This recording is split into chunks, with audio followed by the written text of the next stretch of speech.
Answer this question as honestly as possible.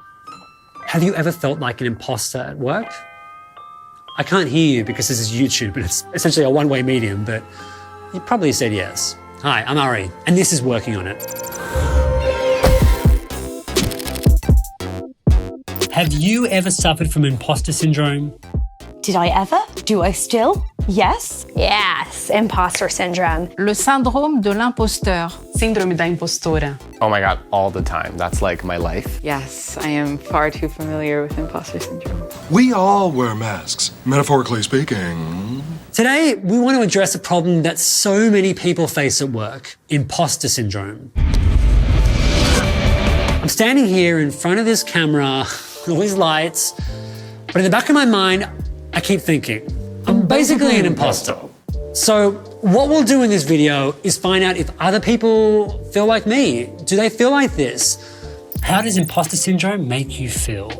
Usually it's a feeling that you are not able to achieve what actually you can achieve. So I think it's really important to kind of find out that you are going through this and kind of get it out of the way. It starts with acknowledging that we have it and also talking about it openly at work. It creeps up on you as well. You're like, I'm doing a great job. I'm doing a great job. And then it's like, who gave me this responsibility and why did they think I could do it?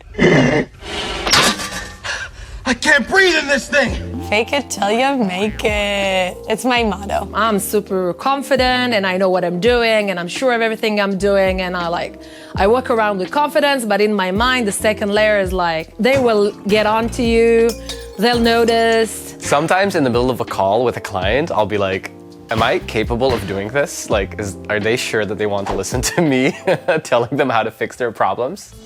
Hey, girl. Oh! Okay, well, for a proper clinical definition of imposter syndrome, I think we need to speak to a trained psychologist.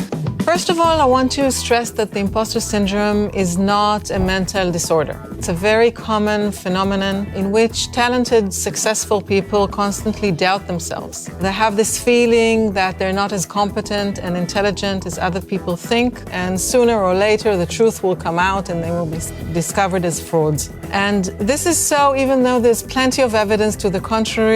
How do you define real? What do you think is the percentage of people suffering from imposter syndrome? In percentages, probably, I'd say 30%. Like 99.9% of people. Oh my God. Geez, God, like 70%? I don't know. If you're good enough at faking it, then people don't know, right? I would say 90%, and that other 10%, like, a bit sketch, in my opinion. Like, what? A bit sus.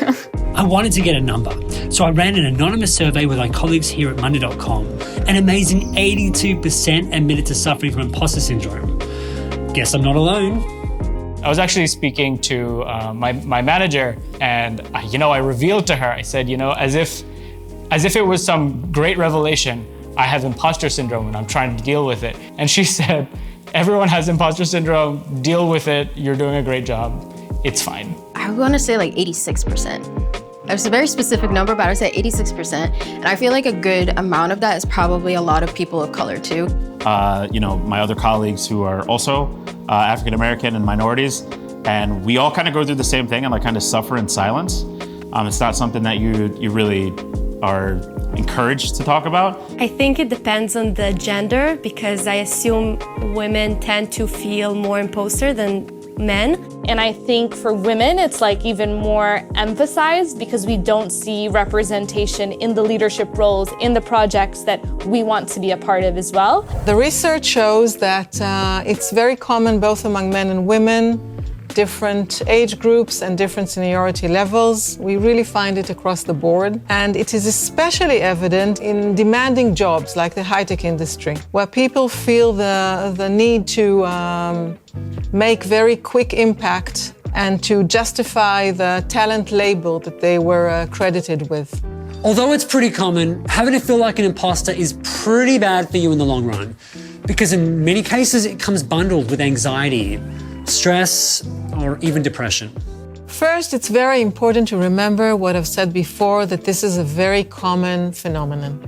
Many people suffer from it. Many people doubt themselves. It's really not just about you. Secondly, it's important that you can remind yourself of your achievements and of your competence, that you have a more integrative view of yourself. And if you find it hard to do that, then try talking to someone you trust and allow him or her to remind you of your accomplishments and of your competence. One more thought is maybe to find a mentor that can help you navigate through difficult times, through intimidating situations. And also you may consider to become a mentor yourself and try and teach other people. You'll be surprised to learn when you do that how much you know. So I want to know, do you suffer from imposter syndrome? Like, did you find a way of dealing with it and controlling it? Share it in the comments and we can all learn. 1-800-fake-it-till-you-make-it.com. No? Okay.